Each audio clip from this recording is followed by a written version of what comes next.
Hi everyone, good morning. Welcome to Conversations with MM. This is Marivir here in New York City. Welcome to another exciting episode this February, and I hope everybody's doing well today.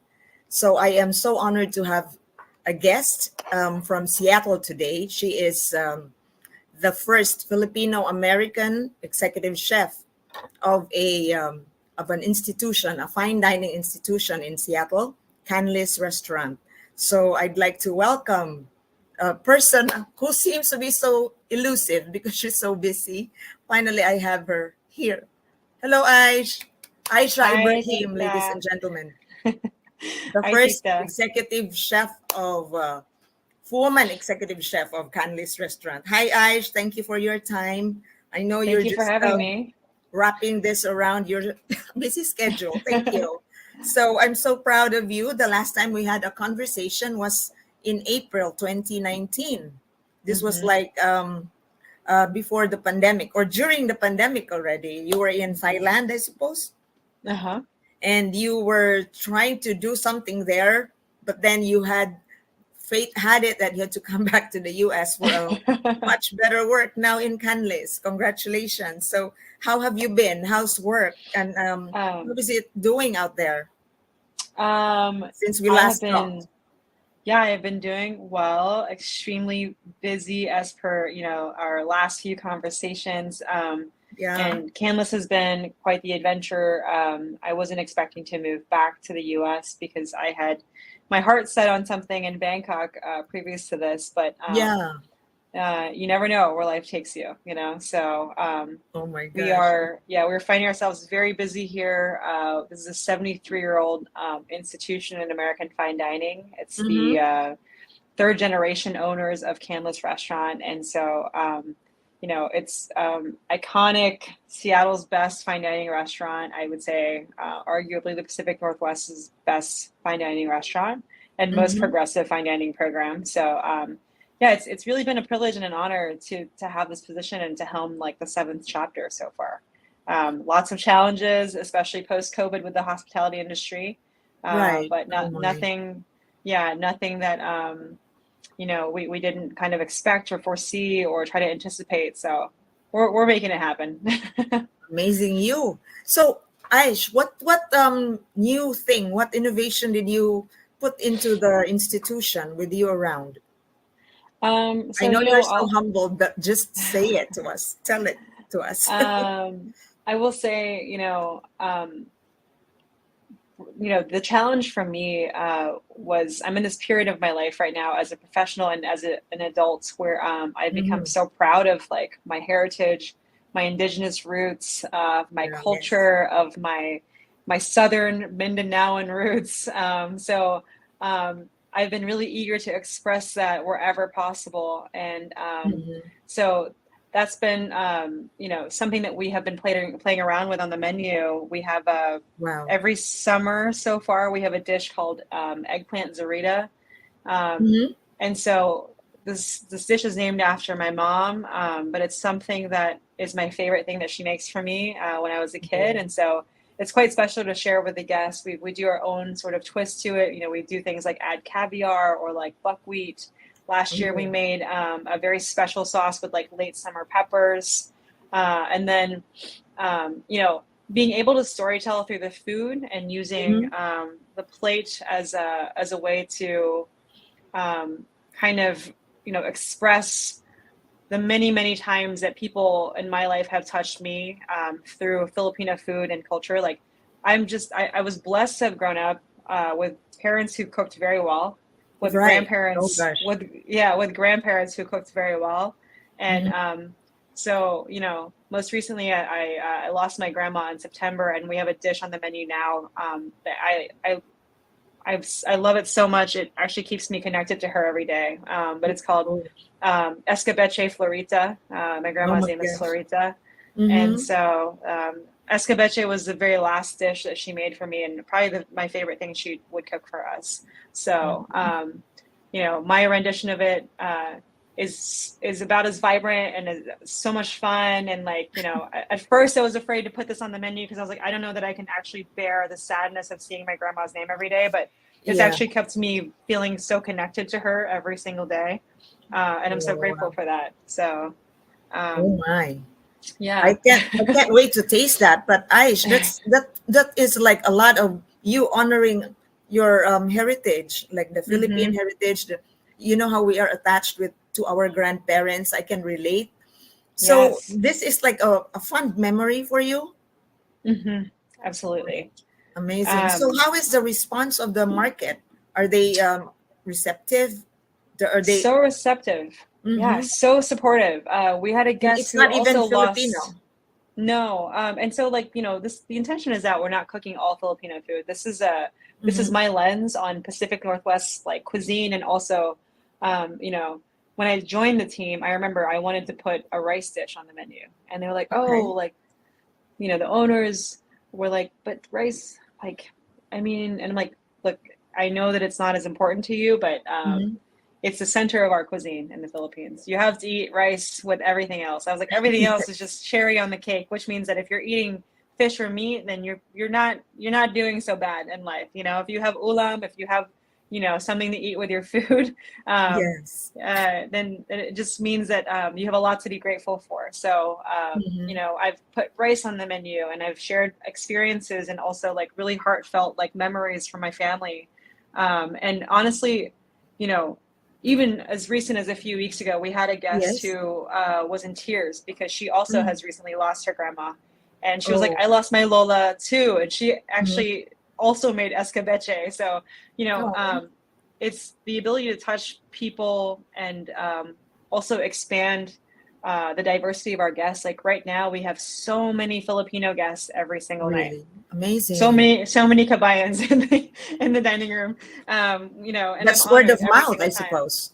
Yeah, it is. And I think a lot of excitement and pride around this being such a top tier position. Mm-hmm. It's been a very respectable program for a long time. And so to take on, to take the helm of something as the first woman, as a Filipino American, I'm also feeling the pride and the representation, right? Like Yes, I didn't have a Filipino American chef to look up to. And so now I'm hoping that I can be that person for a lot of others, right? I'm So sure that's your mom and your dad and your grandparents that had given you all this, subconscious, in fact, memories of the food that you ate before when you were like little. So, Aish, Yes. tell us about this activity right now, which is being undertaken by Canlis. Yeah, so we have been invited to do a collaboration with a local restaurant called Little Woody's. They have several branches in the Seattle area, and they have one in Tokyo as well. Mm-hmm. Um, and they had asked me to do this a few times, and I had never been able to commit because of my schedule. And then this year we made it happen. So I thought, number one, if I'm going to do something, I'm going to use flavors from Mindanao because, in the diaspora or in the greater conversations of the Philippines, the South Mm-hmm. is often left out, right? Right. Um, so it's usually centrally focused or northern focused. And so, I'm excited about the idea of like, wherever I can give a voice to Mindanao, I try to do that.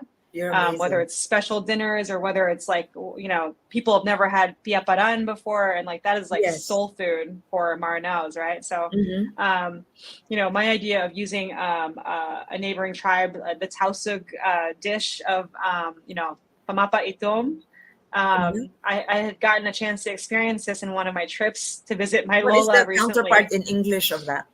It's Mapama. so it's like a blackened coconut, Oh. basically curry that is in the Tausug Wow. tribe, and so this is the origins are from Zamboanga, Mm-hmm. and I had a chance to taste this style of curry the last one of the last few times I was in the Philippines visiting my Lola, and Mm-hmm. it really just like it's so reminiscent of piaparan, and like really the only difference is they burn the coconut and Mm-hmm. Maranaos toast the coconut, and Uh-huh. so Oh, it's they have it they call it pamapa and we call palapa, right? I see. Um, and so Similar. I thought it would be fun to share something that you can really only get when you're in Mindanao. Mm-hmm. Um, And it's funny, a food blogger tasted it yesterday and was like, oh, this gives me more like Thailand flavors. And this food blogger, of course, is Filipino, and I don't want to make Southeast fun of Asia. him. Yeah. Yeah, I don't want to make fun of the guy, but he was like, yeah, it doesn't really taste like the Filipino food that I grew up with. And I'm like, this guy is not from the South, you know, like that was the entire point of sharing this, is that Right. you don't often get to experience flavors or storytelling or really any representation of tausugs, you know, maranaos, Mm-hmm. you know, like just in general, like you don't hear a lot about Mindanao people, right? No. And so I'm so deeply proud of that heritage and those roots. And I feel like every time I get the chance to, I just get excited about sharing those flavors and talking about that. You're so Um, amazing. That's why you land in the papers. um, Aish, tell us about what is Pyanggang chicken. so the idea was This from chicken the that we're Pyanggang. showing, Yeah, the chicken sandwich. Pyanggang chicken is actually technically a curry. And instead of Mm, doing the curried version, you know, nobody is going to say no to fried chicken. So we right. wanted to take the idea of the chicken curry and instead use the kind of curry sauce. Mm-hmm. We make our own like pamapa itom, and like we season it with, you know, more chilies and like a little bit of uh, what's it called? Gato puti, just to give it a little bit of acid. We fold Uh, that with some mayonnaise, and like that's what coats the chicken. uh-huh. Oh, Um, yummy. we also have some raw onions on top. I feel like, you know, raw onions are such a vibrant part of like eating anything from kinilaw to, you know, sinuglaw, like all those things. So Mm-hmm. and then on top of that as well, we have some pickled cucumbers just for a little bit of crunch. Uh-huh. The cucumbers are actually My, compressed in my mouth is sausawan. watering. Good, good, good. I So wish I how could much send you is one of that these. sandwich? How much are you selling that for? So the cool thing is like Canlis has become such an iconic luxury brand, right? Like our tasting or not tasting menu, our menu is currently $180. This sandwich is $12. Oh, So okay. it's inexpensive for what it is. Yeah. And it's a glimpse as to like some of the fun that we get to have with the food. Like, yes, we're a serious fine dining restaurant, but like we're not too cool to have fun. And I'm Yes. not too cool to turn my back on my roots. So like for me, it's just a chance to be able to express flavors from a place that means so much to me. So, you know. That's cool. I want to taste that though. So if we buy that, you said there is a portion that goes to the youth development in Seattle.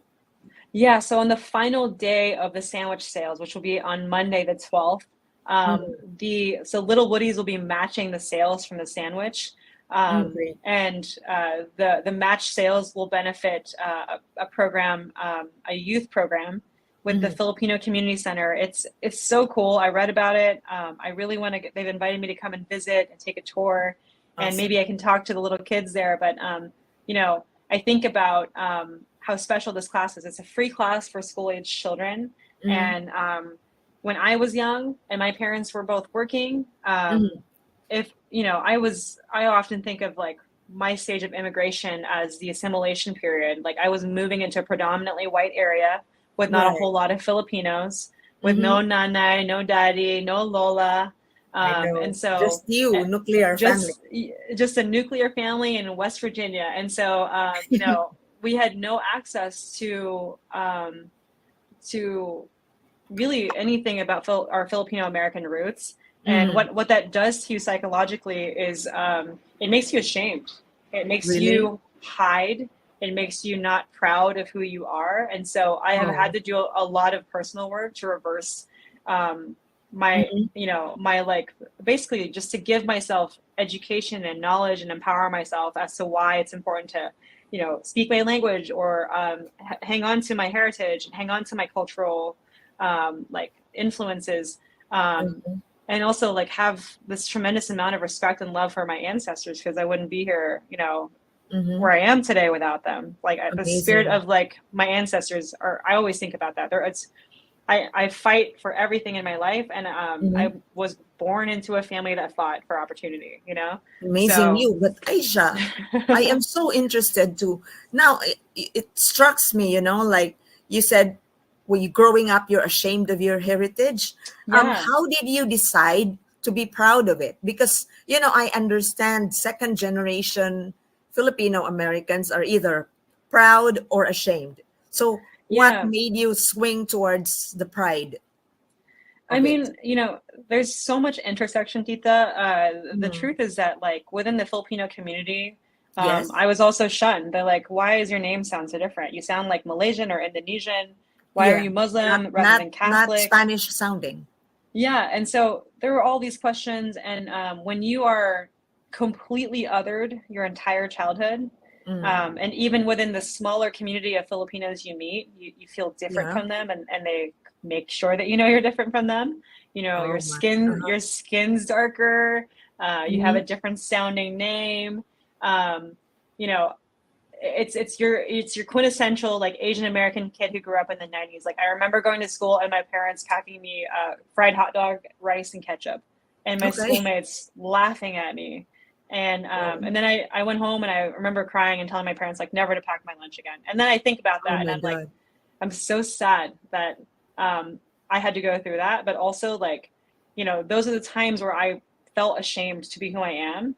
And the Mm. more I learned about my Maranao side, the more I learned about like Nanay and her family and what they did to further themselves in their education.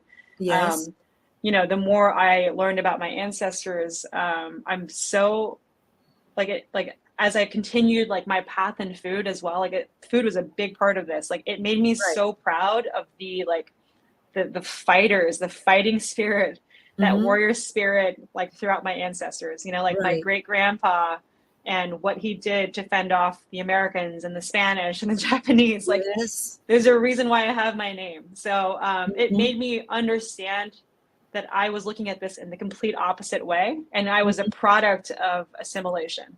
And so, just because Yes. you're a product of something doesn't mean that you're stuck there. You can empower yourself by learning a lot more about your roots and your heritage and celebrating that instead.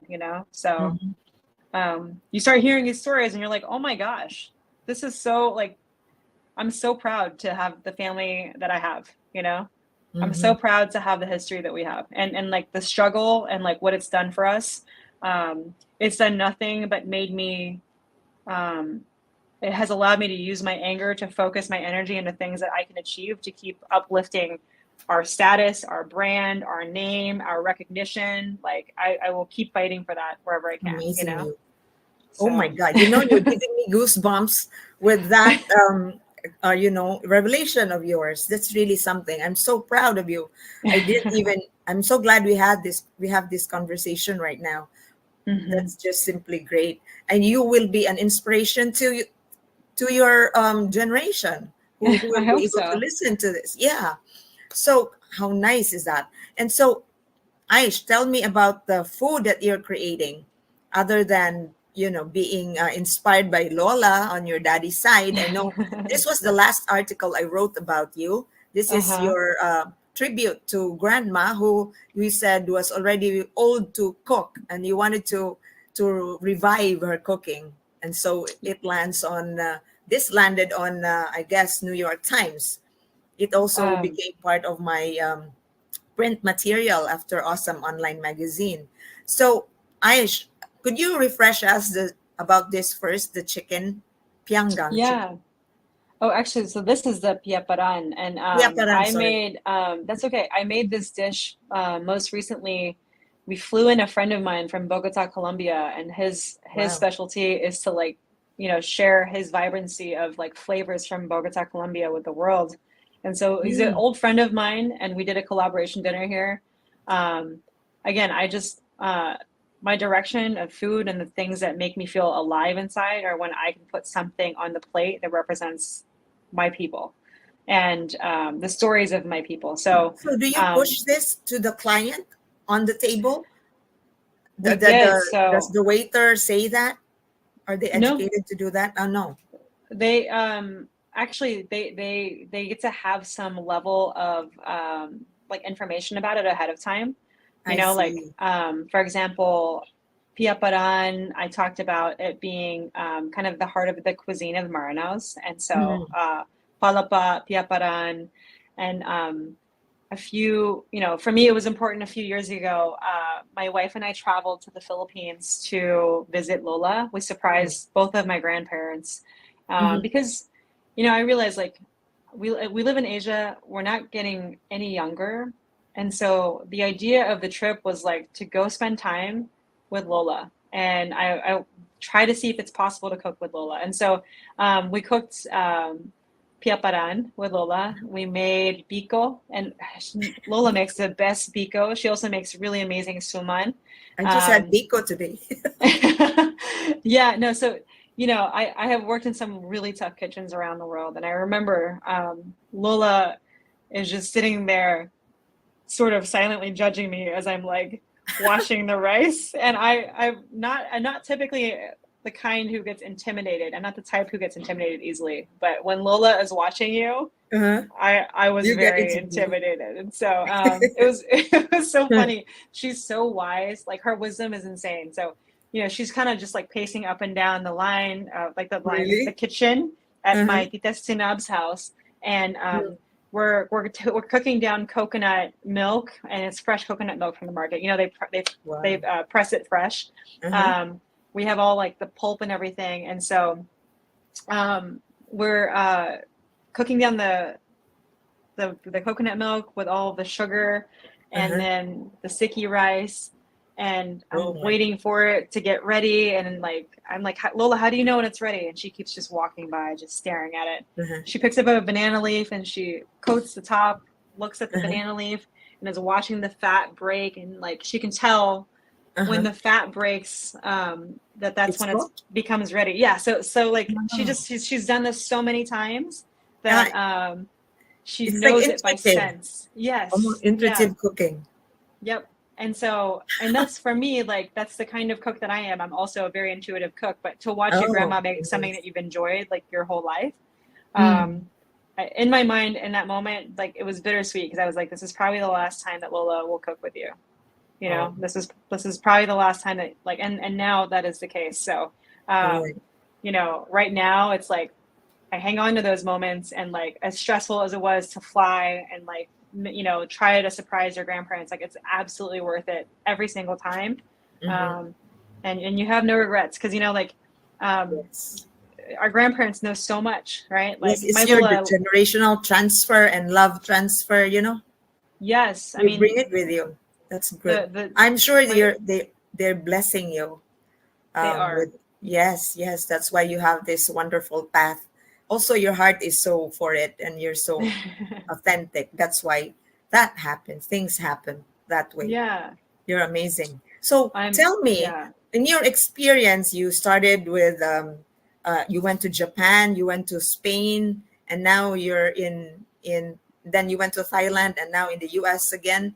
Hmm. Which is the best kitchen to work with? What Oh, country? Or can you say hmm. or at least where you just learned the most or enjoyed the most? I would say like that's such a Or hard one maybe, because mhm, the kitchen cultures are all so different. Like in Japan, they're still struggling with allowing women in the space. It's a very uh-huh, like it's a predominantly male dominated like environment and space, really? and like so and that goes for everywhere. Hmm. In Thailand, women are like for me, and as far as experiencing equality, you'll see a lot of women in the kitchen in Thailand. Uh-huh. um, in the US, I've worked with a ton of women here as well, so it's not so bad. But I would say Japan was quite difficult in that way. Hmm. Um, Spain is hyper organization for the restaurant that I was spending time in there. And then Oh. I learned a lot about cooking and food Hmm. probably through a restaurant that I worked in California. So Hmm. Americans are very efficient. So we Oh, work with really? efficiency, we work clean, we work efficient. We just have our ways of organizing things Hmm. that just are so different from other countries. Hmm. Um, but yeah, I don't know that there's like, for me, like the American culture of cooking is so different. They're all so different, and I value each one in a very different way. Hmm. So So you have no um, favorite? I have no technical favorite. Not even I don't know that I Filipino. can say. I will say like the Filipinos, like, because I've worked in such high-end fine dining, like I can be Hmm. quite disciplined. I can be militaristic. My parents are always like, "Maldita ka," because I'm so direct. Uh-huh. um, and so it serves you well to be direct in the kitchen. Yes. You have to know what you want, and you have to know how to communicate that to the people around you. So my That's mom's always cool. like, "You're too opinionated," and I'm like, "Okay." It's fine. You're an alpha girl. Yeah, I am But then to wrap proudly. up, tell us your journey. Like you were supposed to be a basketball player, and then you Yes. became a culinary artist. What was the Yeah. turning point there? We were all Oh like my looking at you, gosh. all the kids growing up. Ladies and gentlemen, Aisha is a daughter of my colleagues in college, and so we have this super bond, and we talk about our children, and we talk about you growing up. So, what twist was that, Aisha, that Oh you my decided to gosh. be a culinary artist? I look back on that and I am Yeah. very grateful to my parents for being, first of all, for not murdering me, because that was a very privileged decision to make. Like my mom came to this country with like $200 and built our lives. And Mm. she did it with all of the hard work. And like, I'm proud today that I feel like I have learned a work ethic from her, Yeah. and I'm so proud of Shout that. out, mommy Zurita. Mm. um, but my path was clearly carved out for me, and my parents were like, "Oh, wow, like buotan sa akong bata, like where she's so well behaved. She like does all these things. She has good grades. She's gonna go to the university that we want." Mm. And surprise, there was just a period in my life where I feel like I was sort of burning out from basketball, was the truth. And I had other ambitions that I wanted to pursue. Mm. And I also had like some really dark moments there. Like I lost the coach that recruited me, passed away from non-Hodgkin's lymphoma very Oh. quickly. And Mm. I had never lost anyone like that before. A friend of Mm. mine had died, and this all happened in like 6 months. And Mm. so, Oh as gosh. like a 19-year-old who Mm. hadn't really had much bad things happen to her, like I was Mm. ill-equipped to handle that well. I And see. I had to like put everything down because I was like struck with like so much grief that I just did not know how to like normally, even Mm. through high pressure situations, I can put one foot in front of the other and like keep moving. And this was for me, like I didn't know what to do.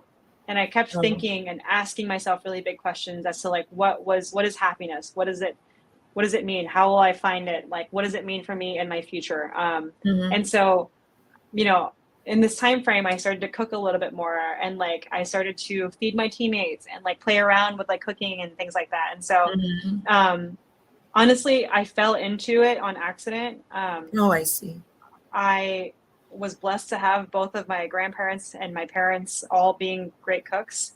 Um, and one thing I can say too was very informative for me was like in Filipino culture, we don't Mm. always say things like "I love you." We're Right. not we Express it. we don't we don't express in that way. But Mm-hmm. like for example, like when I was saying goodbye to my nana at her funeral, the Mm-hmm. very first question that she always asks me when I see her, no matter what, she says, Mm. "And have you eaten yet?" Yeah. Is her way of saying It's a I love you. stomach thing. Yeah, but that's my grandma's way of saying I love you, Mm. and that's my Lola's way of saying I love you. And Right. like so in Filipino culture, I realized like for me like that was something that gave me so much happiness inside. Yes. I couldn't speak to my feelings always. I couldn't express them very well.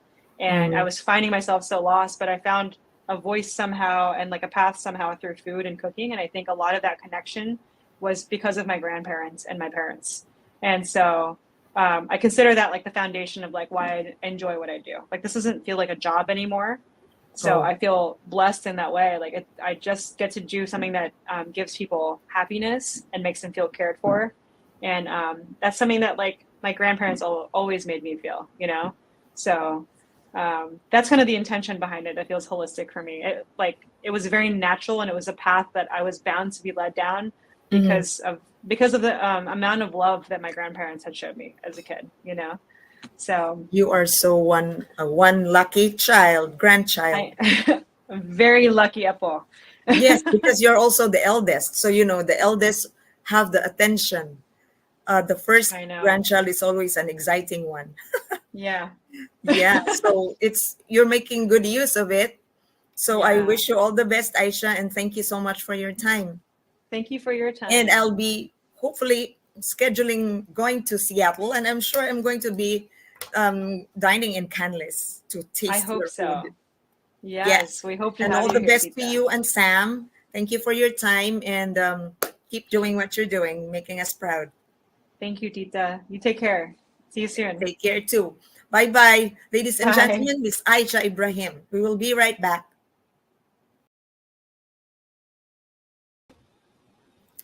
Hello. I hope you enjoyed that interview with Miss Aisha Ibrahim in Seattle, the executive chef of Canlis Fine Dining Restaurant.